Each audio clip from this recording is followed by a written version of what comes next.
मनीष निज चित्त बा मन को संतुष्ट करने कौन कौन कर नए। उदाहरण जब देखा खाद्य खावाई आपन को कौन कौन दरकार 2 ରୁ 3ଟି प्लेट चामच ग्लास इत्यादि इत्यादि। किंतु जदि आपन को जड़े सुंदरी महिला नग्न शरीर पर खाद्य परोसा आपण कौन अनुभव करेंगे कौन कहे एमतीका व्यवस्था को। आज्ञा हाँ एमती किसी विचित्र परंपरा खाद्य परोसा जाए जापान में।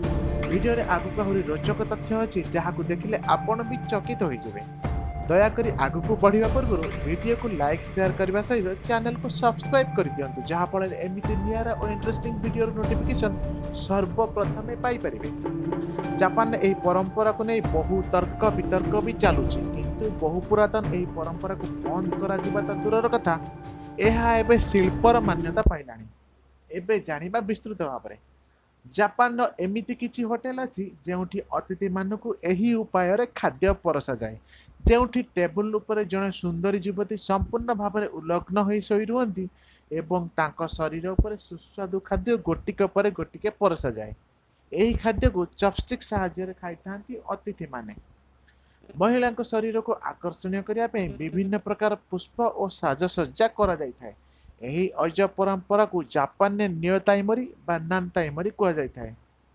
एमिति भाव में खाद्य खाइबा सेठारे लंबा लाइन लगी थाए अतिथि मानकर। तबे एही सब प्रक्रिया निर्दिष्ट नियम रही थाए जहाँ को उभय अतिथि और संपृक्ता महिला माने मानि थांती। जेमिति टेबुल ऊपर पड़ी रही महिला अंग को छुई पारिबेनी अतिथि कि खाद्य खाइबा समय अतिथि सहित कथा होई पारिबेनी संपृक्त युवती। तेबे प्रश्न उठे कहीं ए प्रकार परंपरा जापान में देखा मिले। 18श शताब्दी में जापान विभिन्न राज्य रे विभक्त थिला एवं सेमानक भितर युद्ध लागुथिला। युद्ध रे जीतिबा परे सैनिक माने जितेबेले क्लांत होई घर को फेरुथिले सेतेबेले एमिति भाबरे सेमानकु खाद्य परोसा जाउथिला। आ सेबेठारु एही परंपरा बहु स्थान रे प्रचलित होई आसीची।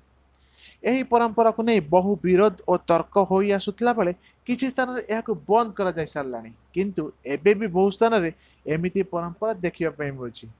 एपरि एक अजब परंपरा को नहीं आपनकर मतामत कमेंट बॉक्स रे देबे।